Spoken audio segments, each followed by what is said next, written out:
Bonjour à toutes et à tous et bienvenue à notre webinaire sur la thématique du coaching individuel.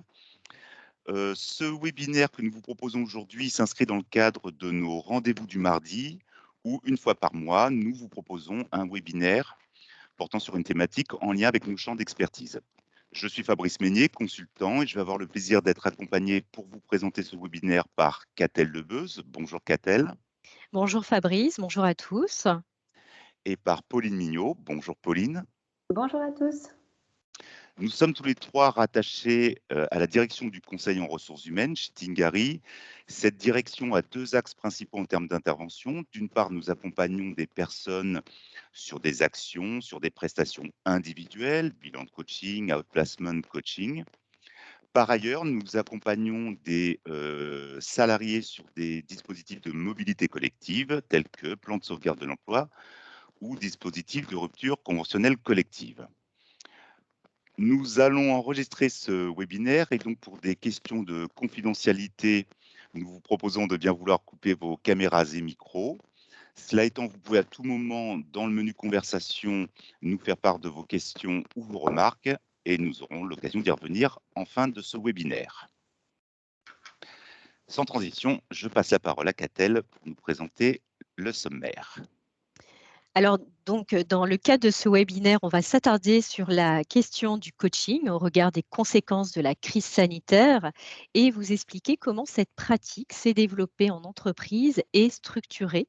Donc, le cadre, la déontologie, les modes d'intervention et ses bénéfices. On vous exposera également quelques éléments historiques pour préciser ce concept et enfin, on terminera ce webinaire en vous présentant notre offre de service et le cabinet Tingari. Commençons par l'actualité. Donc, actuellement, vous n'êtes pas sans savoir que nous connaissons un contexte sanitaire compliqué. Les entreprises sont donc en pleine transformation, notamment la réorganisation du temps de travail. On peut parler de l'importance de la digitalisation, le déploiement du télétravail, mais aussi la flexibilité et les horaires de travail.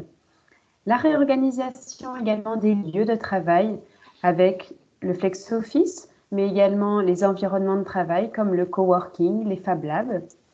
Et enfin, la transformation au niveau du bien-être et de la productivité avec le droit à la déconnexion, l'émergence des maladies pas encore considérées comme maladies professionnelles, mais le burn-out, le bore-out et le burn-out, les problématiques RH et la QVT, donc la qualité de vie au travail. Nous constatons une évolution de la santé psychique et le rapport au travail.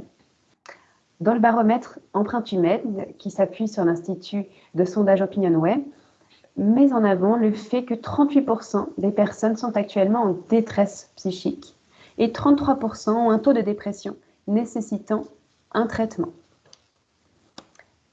Donc, le coaching peut être une réponse pour accompagner cette transformation brutale des modes opératoires dans un environnement professionnel. Le coaching peut répondre notamment à une question de gestion du stress, individuel ou en équipe. Il peut également envisager différemment les rôles, développer l'empathie et mettre en avant la confiance, renforcer la confiance. Il permet ou peut permettre de préserver le lien, de garder l'énergie individuelle ou des équipes, de préserver le climat social en mettant à disposition des outils de soutien des équipes. Il peut identifier des signaux faibles de démobilisation et travailler la résilience. Et enfin, développer de nouvelles compétences permettant le management d'équipes dispersées. Nous allons voir maintenant comment le coaching s'inscrit en entreprise. Nous voulions faire effectivement brosser un petit aperçu de ce qu'est le coaching en entreprise. Pourquoi ? Vous le savez très bien, le coaching est aujourd'hui une thématique très à la mode. On trouve même toutes sortes de coachs, depuis des coachs relooking, des coachs cuisine. Et donc, il nous a paru important d'avoir quelques éléments de présentation sur ce qu'est le coaching en entreprise.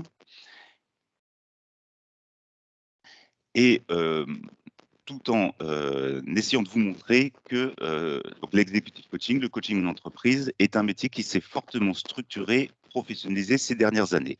Le coaching est arrivé en France vers la fin des années 80, mais c'est surtout à partir de la fin des années 2000 et des années 2010 qu'il s'est fortement structuré.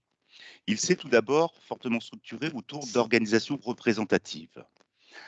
On compte aujourd'hui 2 fédérations internationales de coachs, un syndicat professionnel, 2 fédérations patronales, le SINOV pour ce qui est plutôt des coachs indépendants et le Syntec pour ce qui concerne les coachs en entreprise.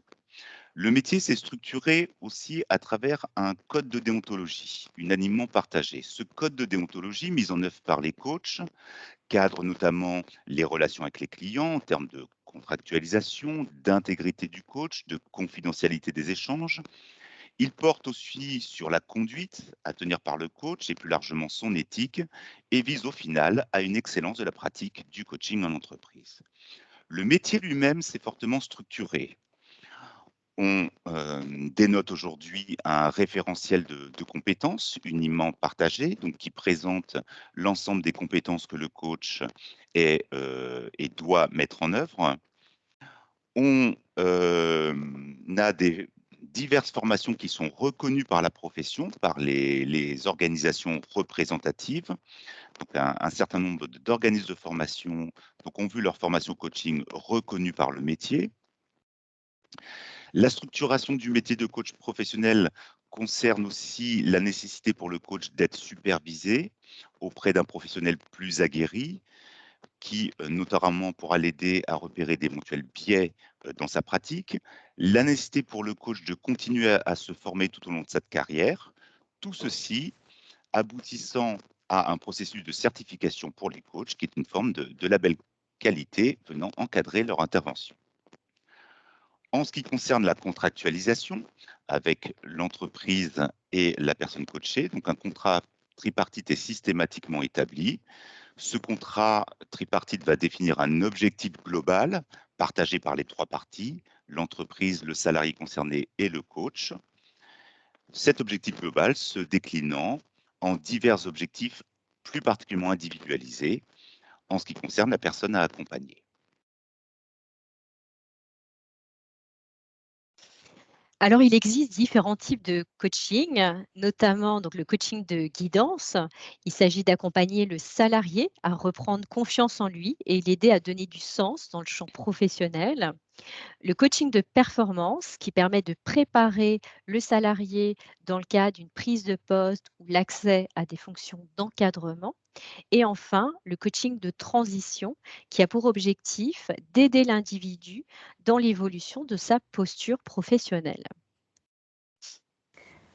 Une étude sur le marché du coaching a été mise en œuvre en 2020 par l'IICF et qui vise à mettre en avant le ressenti des personnes interrogées suite à un coaching. Il en résulte des résultats tangibles, notamment sur les bienfaits du coaching en termes d'augmentation de confiance en soi. Cela permet également de fluidifier les relations interpersonnelles, de développer les capacités de communication, améliorer l'environnement de travail et l'équilibre de vie, ainsi que la productivité. Entrons maintenant dans le détail de la démarche du coaching. En quoi consiste finalement l'intervention d'un coach? Quelle est la démarche qu'il va mettre en œuvre auprès de la personne accompagnée? Tout d'abord, vis-à-vis donc de la personne coachée, il va s'agir de comprendre sa demande. La personne coachée vient avec une demande qui est plus ou moins explicite, mais l'enjeu va être de passer et de bien identifier la demande éventuellement implicite de la personne coachée, c'est-à-dire les réels besoins à traiter auprès de cette personne. Ça va se faire par une phase de diagnostic, de recueil d'informations, qui va viser notamment pour le coach à bien comprendre le cadre de référence, la carte du monde finalement de la personne coachée, et de pouvoir décrypter les modes de fonctionnement de cette personne. Ce qui va permettre de définir un ou plusieurs objectifs de coaching qui soient travaillables, c'est-à-dire qu'ils soient suffisamment précis, qui soient mesurables via des indicateurs de résultats, qui soit acceptable pour la personne coachée. C'est-à-dire que les objectifs doivent bien relever de l'action de la personne coachée, des objectifs bien sûr qui soient réalistes. Bref, vous l'avez compris, en un mot, des objectifs SMART. Concernant le travail lui-même avec la personne coachée, il va s'agir non pas d'arriver avec des solutions toutes faites, mais d'aider le client à construire ses propres solutions, à résoudre par lui-même sa problématique. En cela, le coaching se différencie du conseil. Comme je viens de le dire, il ne s'agit pas, à partir d'un diagnostic, de venir avec des solutions toutes faites pour les proposer, les plaquer sur la personne accompagnée, mais bien d'aider la personne coachée à identifier par elle-même les solutions à sa problématique, à son problème. Comment? En l'aidant soit à développer de nouvelles compétences, de nouvelles ressources, ou à mieux mobiliser des ressources ou compétences déjà existantes, afin que la personne puisse, dans sa situation de travail, exprimer tout son potentiel. Vers la fin de la démarche, il va s'agir bien entendu de savoir clôturer cet accompagnement de coaching, et notamment en évaluant le niveau d'atteinte des objectifs initialement définis. Alors, d'où vient ce concept? Quel est son parcours à travers le temps? Si on s'intéresse à l'étymologie du mot coaching, il est issu du français coach, lui-même dérivé d'un mot hongrois signifiant diligence. Alors, le coach est celui qui accompagne durant le voyage, servant de guide. Au milieu du 19e siècle, les professeurs de l'université d'Oxford se réapproprient ce terme pour désigner un répétiteur. Son rôle, aider les étudiants en vue d'une épreuve. Plus tard, ce terme sera utilisé au XXe siècle et adopté dans l'univers du sport pour désigner l'entraîneur ou le préparateur des équipes. Donc, au regard de tous ces éléments historiques, la traduction française de coaching qui semble la plus appropriée serait celle d'accompagnement. Alors, de certains points de vue, le coaching est vieux comme le monde. Ce concept a emprunté à la philosophie la maïeutique de Socrate. Il est pour beaucoup le père honorifique du coaching. Pour rappel, le philosophe entend aider l'individu à trouver le chemin de la connaissance de soi et de sa propre vérité grâce à l'art du questionnement. Et au-delà de la philosophie, le coaching est constitué d'un ensemble d'approches et de techniques issues d'horizons divers, comme les courants de développement personnel, la cybernétique, la psychologie et la sociologie des organisations, par exemple. Et toutes ces approches se sont agglomérées au fil du temps depuis les années 40, 50. L'émergence du coaching et son expansion sont liées à un contexte social particulier. Les transformations technologiques, économiques et organisationnelles se sont accompagnées d'une exigence toujours plus forte au sein des organisations. Et c'est dans ce contexte de mise en tension des hommes que le coaching s'est développé. Voyons maintenant ce que le cabinet peut vous proposer, ce que nous avons appelé nos offres selon vos besoins. En effet, comme nous l'avons vu, nous vous proposons 3 sortes de coaching différents. Je ne vais pas reprendre la définition que ma collègue vous a déjà mise en avant. Ce que je vous propose, c'est de vous présenter ce que nous pourrions travailler dans chacun de ces coachings. Dans le coaching de guidance, par exemple, il s'agit de travailler davantage vos valeurs, un travail identitaire qui mènera à une quête de sens. Dans le coaching de transition ou de changement, il s'agit de travailler un bilan professionnel, identifier des compétences pour préparer une mobilité.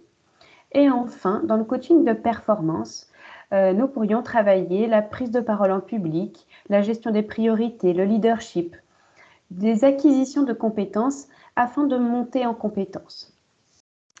À noter, l'Institut technologique d'Harvard a montré l'émergence d'une corrélation entre le bien-être au travail et la performance.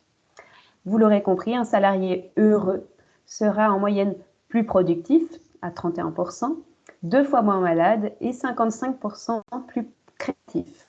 C'est donc un processus gagnant-gagnant.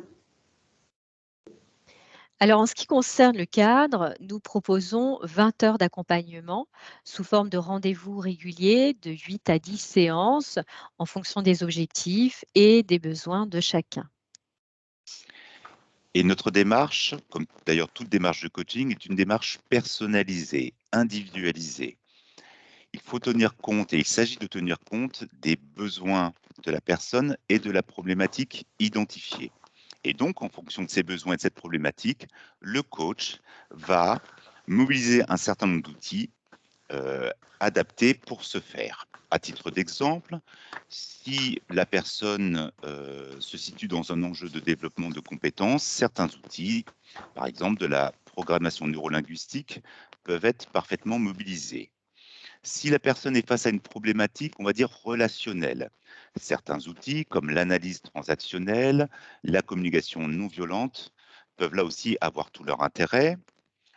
Autre exemple, si le coach repère chez la personne un certain nombre de croyances irrationnelles, pensées limitantes, certains outils des thérapies cognitives et comportementales peuvent tout à fait être mobilisés. Donc les outils sont mobilisés en fonction de la problématique à traiter.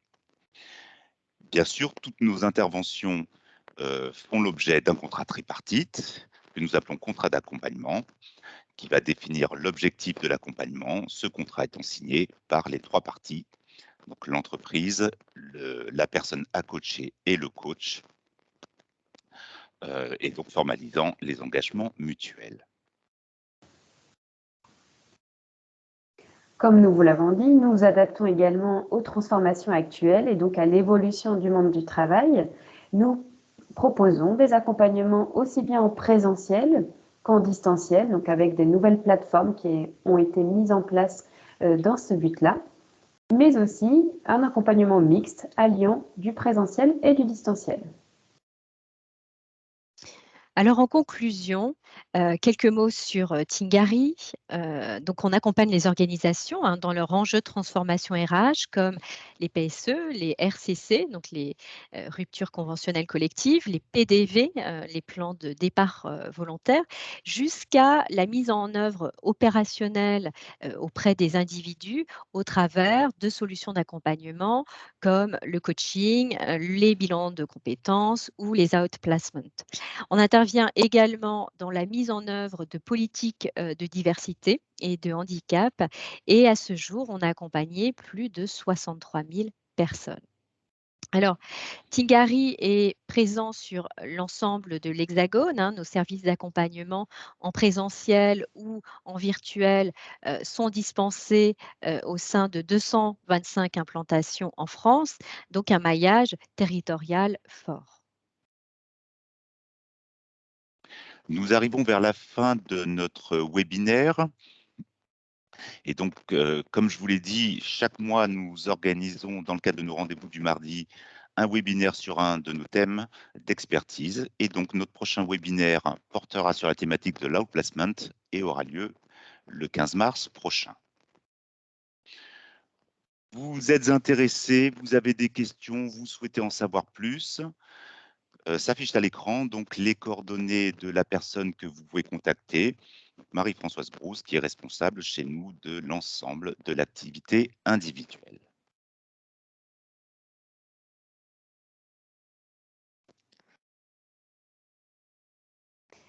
Si vous avez des questions, n'hésitez pas à intervenir ou à les écrire dans le chat. En attendant, pour vous inspirer, nous vous proposons de méditer sur ces témoignages que nous avons reçus de personnes coachées. Peut-être qu'ils seront source d'inspiration pour vos questions. Nous restons à votre écoute.